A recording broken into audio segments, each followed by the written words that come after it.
Court practice news में आपका स्वागत है। आज 7 फरवरी 2026 है। पिछले 2 दिनों में कानूनी दुनिया में काफी हलचल रही है। जी, हलचल से कुछ ज्यादा ही। सुप्रीम कोर्ट के कुछ ऐतिहासिक फैसलों से लेकर हाई कोर्ट के चर्चित मामलों तक आज हम टॉप 20 खबरों का गहराई से विश्लेषण करेंगे। बिल्कुल, और कुछ मामले तो ऐसे हैं जिनका असर हम सब पर पड़ेगा।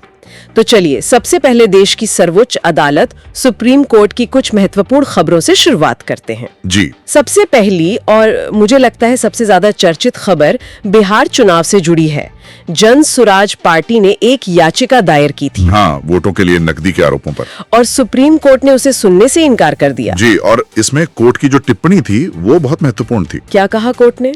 अदालत ने याचिकाकर्ता से साफ कहा, जनता ने आपको अस्वीकार कर दिया है। अच्छा, ये दिखाता है कि अदालत चुनावी प्रक्रियाओं में ज्यादा हस्तक्षेप करने से बचती है, खासकर तब जब याचिकाकर्ता का अपना प्रदर्शन ही बहुत कमजोर रहा हो। बिल्कुल। जन स्वराज ने 242 सीटों पर चुनाव लड़ा था, लेकिन मतलब एक भी सीट नहीं जीती। तो कोर्ट का संदेश साफ है कि चुनावी हार को अदालत में ना लाया जाए।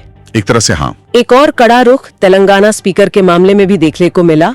विधायकों की अयोग्यता के जो मामले लंबित थे उस पर कोर्ट ने क्या निर्देश दिया? सुप्रीम कोर्ट ने तेलंगाना स्पीकर को 3 हफ्तों के भीतर सभी लंबित अयोग्यता याचिकाओं पर फैसला करने का आदेश दिया है। सिर्फ 3 हफ्ते? जी, और साथ में चेतावनी भी दी है। कैसी चेतावनी? कि अगर ऐसा नहीं किया तो अवमानना की कार्रवाई शुरू की जाएगी। तो ये तो विधायिका की जवाबदेही तय करने की दिशा में एक बड़ा कदम है। बहुत बड़ा कदम है। अब एक बहुत ही संवेदनशील और व्यक्तिगत स्वतंत्रता से जुड़े मामले पर आते हैं।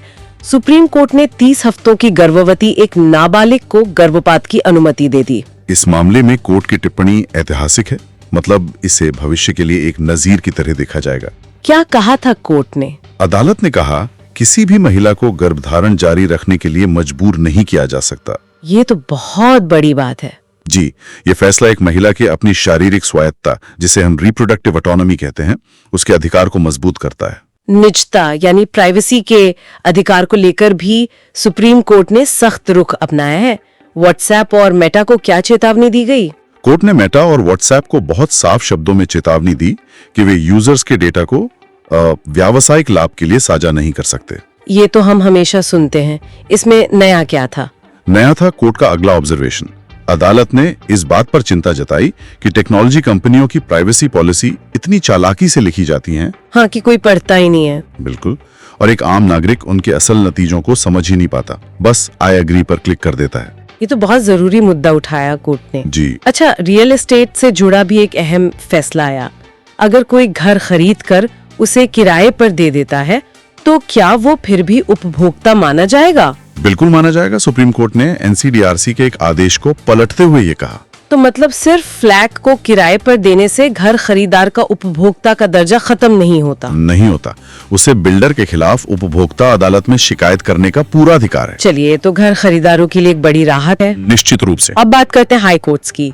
बॉम्बे हाई कोर्ट में कॉमेडियन कुणाल कामरा और वरिष्ठ वकील हरीश जगतियानी ने केंद्र सरकार के सहयोग पोर्टल को चुनौती दी है। ये मामला क्या है? यह मामला सीधे सीधे अभिव्यक्ति की आजादी से जुड़ा है। अच्छा, कैसे? याचिका में कहा गया है कि ये सहयोग पोर्टल सरकारी अधिकारियों को ऑनलाइन कंटेंट हटाने की, आप कह सकते हैं, असीमित शक्ति देता है। असीमित मतलब कोई नियम कानून नहीं। अब कुछ आपराधिक मामलों की बात करते हैं। ओलंपियन सुशील कुमार को क्या दिल्ली की अदालत से कोई राहत मिली?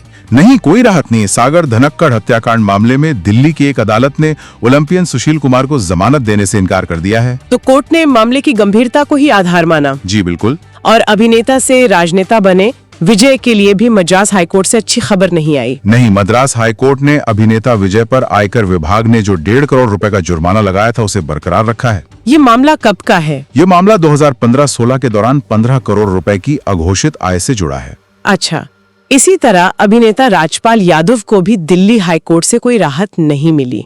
नहीं, बल्कि कोर्ट ने बहुत सख्ती दिखाई। चेक बाउंस मामलों में दिल्ली हाईकोर्ट ने राजपाल यादव को तुरंत सरेंडर करने का आदेश दिया। और उन्होंने सरेंडर किया? जी, जिसके बाद उन्होंने तिहाड़ जेल में आत्मसमर्पण कर दिया। कोर्ट ने पहले के आदेश का पालन न करने पर उनकी कड़ी आलोचना भी की। नोएडा के एक टैक्सी की डूबने से हुई मौत के मामले में बिल्डर को इलाहाबाद हाईकोर्ट से बड़ी राहत मिली है। ये थोड़ा चौंकाने वाला है। जी, ये मामला थोड़ा अलग है। अदालत ने बिल्डर अभय कुमार की तत्काल रिहाई का आदेश दिया। लेकिन क्यों?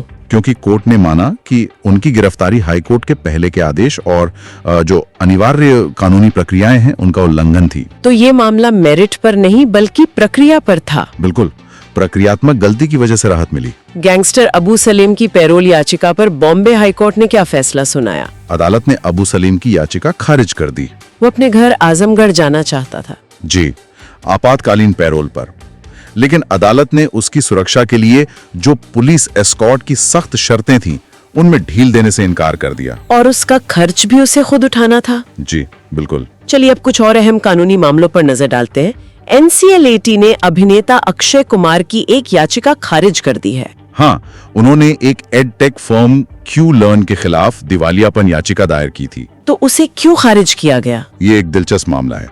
NCLAT ने माना कि ये एक संवेदनात्मक विवाद है, मतलब एक कॉन्ट्रैक्चुअल डिस्प्यूट, ना कि दिवालियापन का मामला। अच्छा, तो कोर्ट का मानना है कि दिवालियापन की कार्यवाही को पैसे की वसूली के लिए इस्तेमाल नहीं किया जा सकता। बिल्कुल, ये कानून का मकसद नहीं है। पश्चिम बंगाल की मुख्यमंत्री ममता बनर्जी का सुप्रीम कोर्ट में खुद बहस करना ये भी काफी चर्चा में रहा। ये तो एक अभूतपूर्व घटना थी। वो किसी मामले में व्यक्तिगत रूप से बहस करने वाली पहली सेवरत मुख्यमंत्री बनी। पहली सेवरत मुख्यमंत्री। मामला क्या था? मामला राज्य में चुनावी सूचियों के विशेष गहन संशोधन, जिसे स्पेशल इंटेंसिव रिवीजन कहते हैं, उसको चुनौती देने से जुड़ा था। और चुनाव आयोग का क्या कहना था इस पर?